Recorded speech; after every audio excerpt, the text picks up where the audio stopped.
Hey gang, it's Monday, January 5th. Yory, Ross, and listeners, welcome in to Behind the Numbers, an EMARKETER video podcast.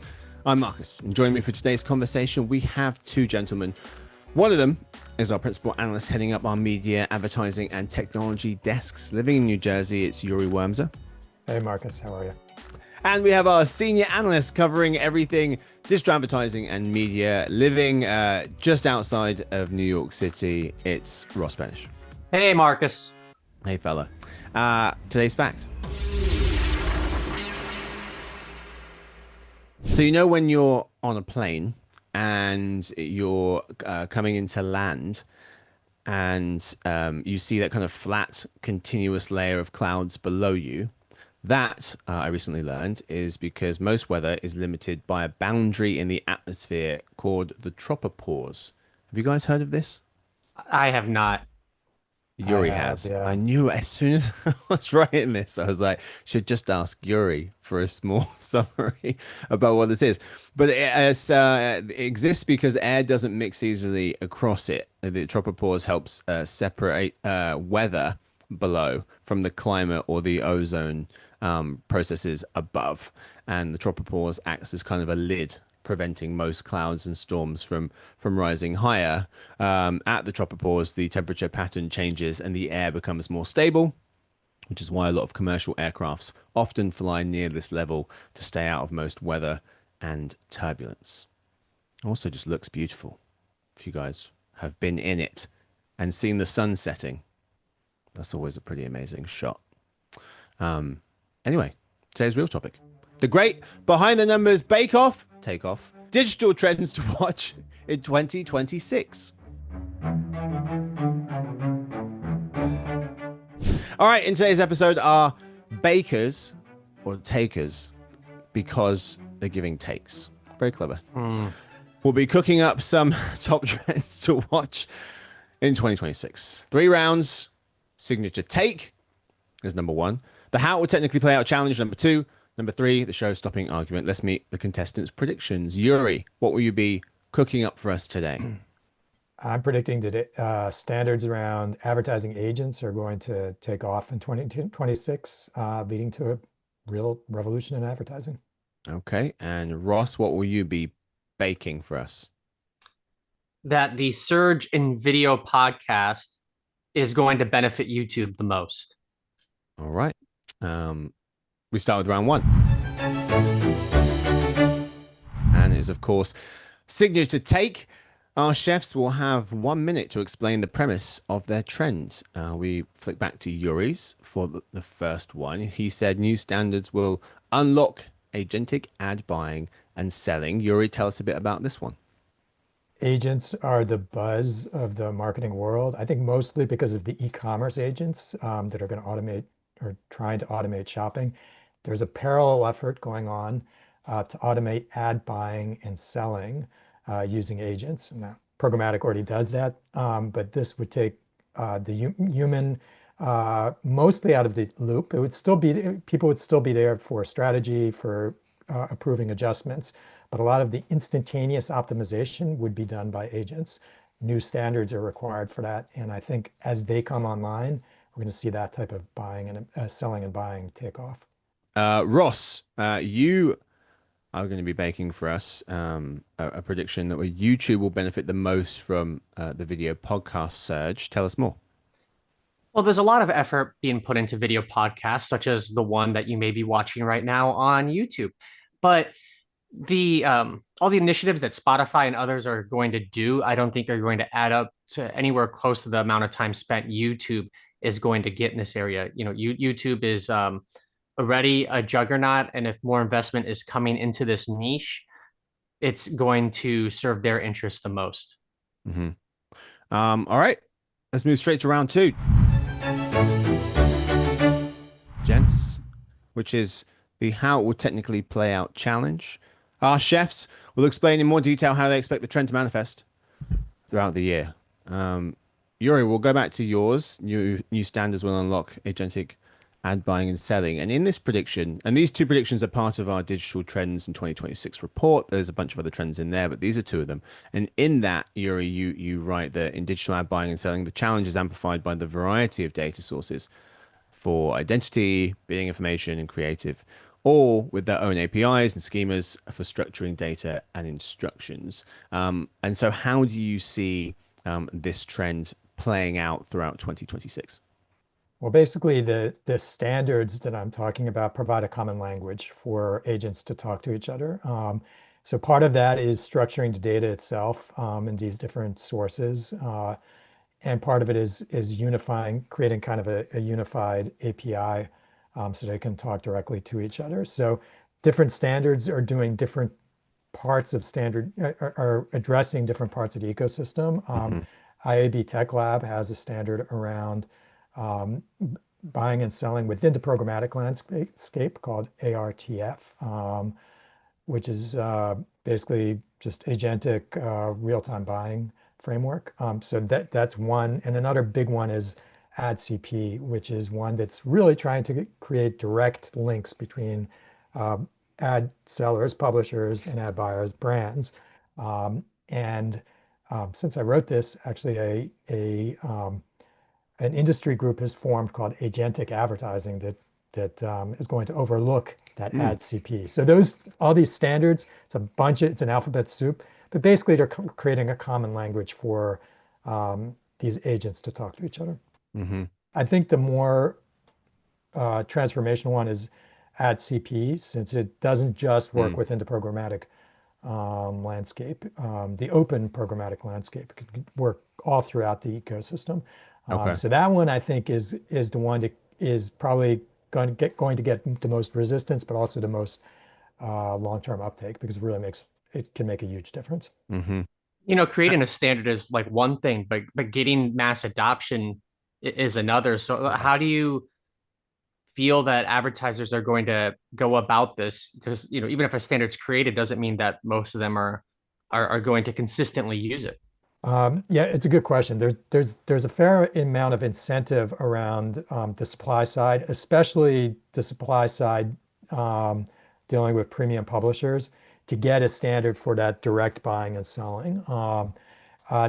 The demand side, I think, has a little bit less incentive, but there are, if they can adapt, there are also incentives for that part of the program for the landscape. So I can see the ad tech world being really incentivized to move forward. I think the bigger question is around the big walled gardens where most advertising is transacting now. They have their Hmm. own standards built for themselves and their own platforms, and whether or not they want to buy into these standards is an open question. I think in the long run it'll benefit them, but I think they're going to be holdouts. All right. Let's move over to your prediction, Ross. You're talking about video podcast and YouTube benefiting the most in 2026. Talk us through talk us through kind of what's driving Yeah. this. Well, so we actually have a forecast for podcast viewers, which sounds like a weird term, but that's what they are. And YouTube's going to have more than double the amount of podcast viewers than its closest rival in the US, which is Spotify. And what the challenge for Spotify or any of these other services that are trying to do it is that their customers are used to just the audio part. If you open up Spotify or Pandora, iHeartMedia, you're used to listening. If you're opening up YouTube, you're already habituated to watching video on YouTube. Mm, That's the most popular use case for YouTube. So it's like more of a natural conduit. And YouTube didn't have to put in a lot of effort to already build a base for podcast watchers. They kind of just stumbled into it because podcast creators were already uploading this stuff there without YouTube having to like put in an initiative. Whereas, yeah. the audio companies have to like launch new products and market them and like talk to creators about making video for them. It's a lot more effort that they have to put than with YouTube. It's like it just kind of naturally comes into their system, and as Mm-hmm. more creators do video, YouTube's just going to be like a default place that they're going to plop it in, even if it's not exclusively there.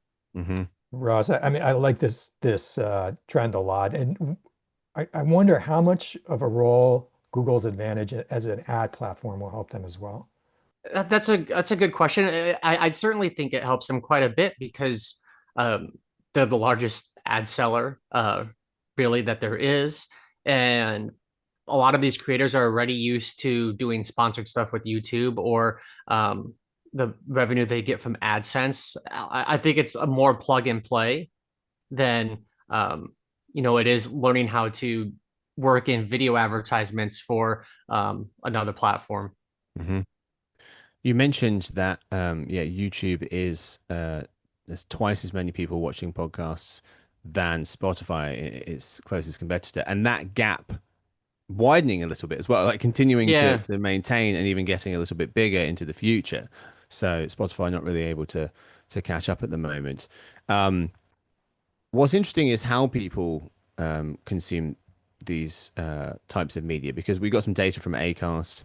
You can see on the screen right now from November of last year. Most podcast listeners watch video podcasts at least some of the time. And as you can see, mostly 40%, most people mostly listen, sometimes watch. 27% listen and watch equally.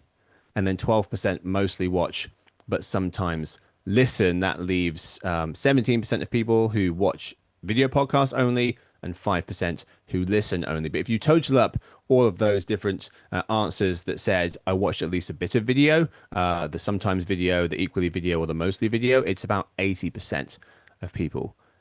So it's not something that people are kind of doing sometimes. It's something that people are doing a lot.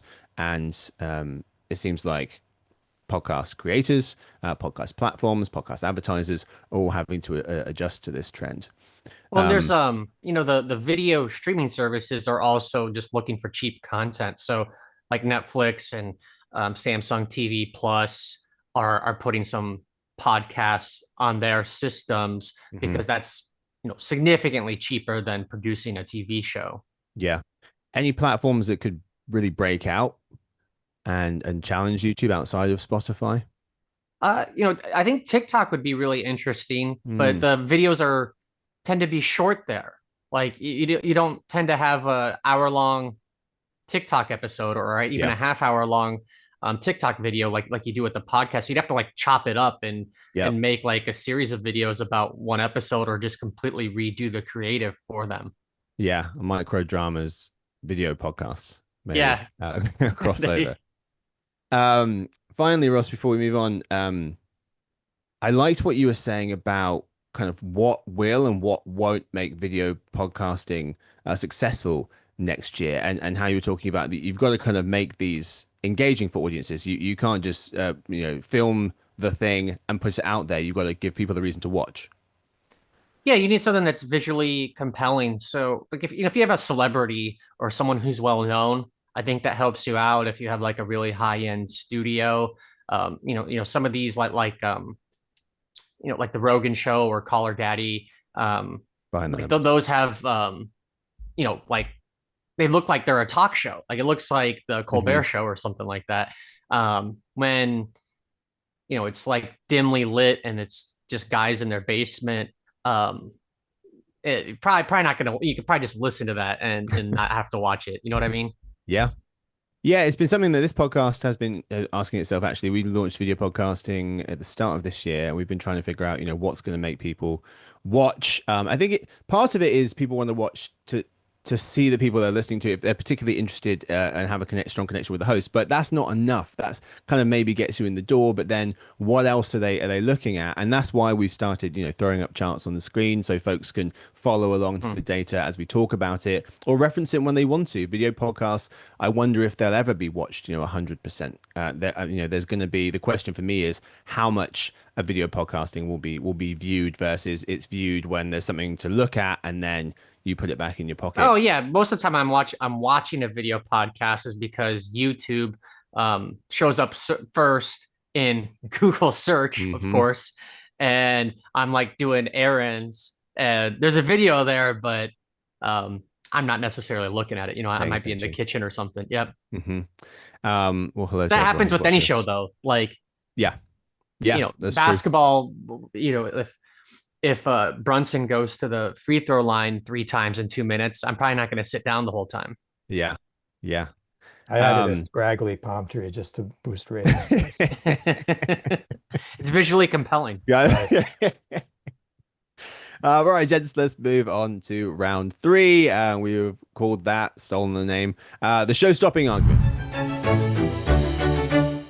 Our chefs will pull out their best closing arguments as to why their trend is most likely to happen. Um, and so, Yory, we go back to yours. New standards, unlocking agentic ad buying and selling.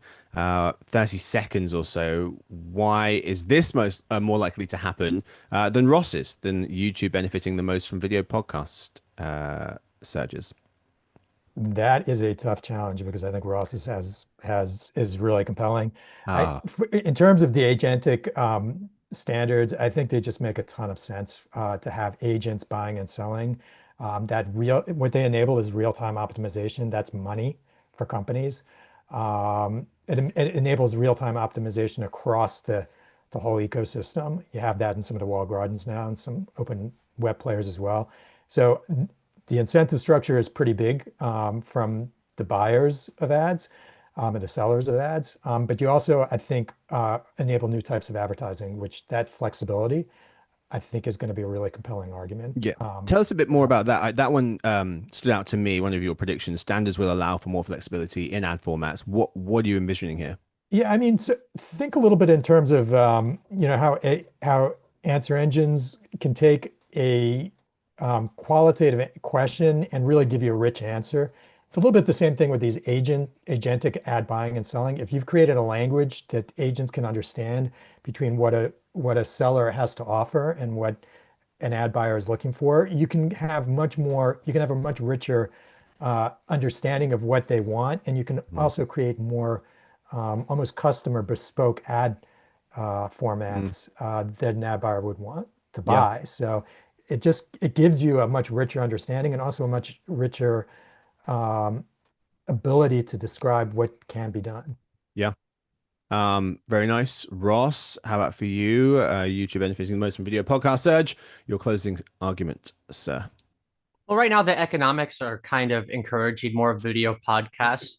There are, several platforms that are incentivizing creators to make them. The CPMs can be higher with video, and it's also getting easier to produce and edit video due to AI and some other tools. So that's going to just increase the production. Now, as far as YouTube, it's quite simple. They are just a big universe that pull all sorts of things into their orbit. Video podcasts happen to be one of those things. So it's really a place where viewer or the listener is primed to go there for video. It's really easy to upload content there. If there's a surge of the production, I think they're going to capture a large share of the audience. Very nice. And you make the point as well about how this isn't going to be necessarily a rising tide lifts all boats. It will lift some boats and some will get dragged under.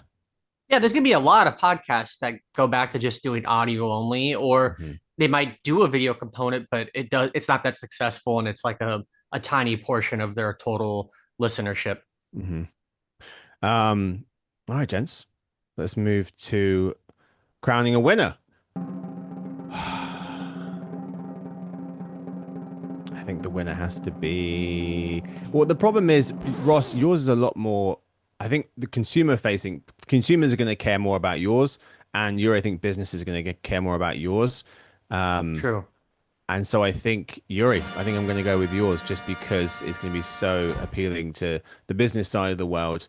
And whilst the video podcast thing is particularly interesting, especially for someone like myself who works in the space, I think the new standards unlocking agentic ad buying and selling is going to be more significant if it plays out. My false modesty worked. So congratulations. I know. Swindled. Congratulations to Yory, today's winner of the great Behind the Numbers Takeoff. The full report has even more digital trends if you want them. Pro Plus subscribers can head to emarketer.com and search for digital trends to watch in 2026. 5 ways AI and video are expanding their reach. The link to the report is in the show notes. That's all we've got time for today's episode. Thank you so much to my guests. Thank you first to Ross. Thanks, Marcus. In a very close second. And thank you, of course, to Yory, today's winner. Thanks, Marcus. Well played, sir. Thanks to the whole production crew, of course. Thanks to everyone for listening to Behind the Numbers eMarketer video podcast. Susie will be here on Wednesday for the Reimagining Retail show as she goes through some of our must-watch retail trends of 2026, Bake Off style, again, because I made her.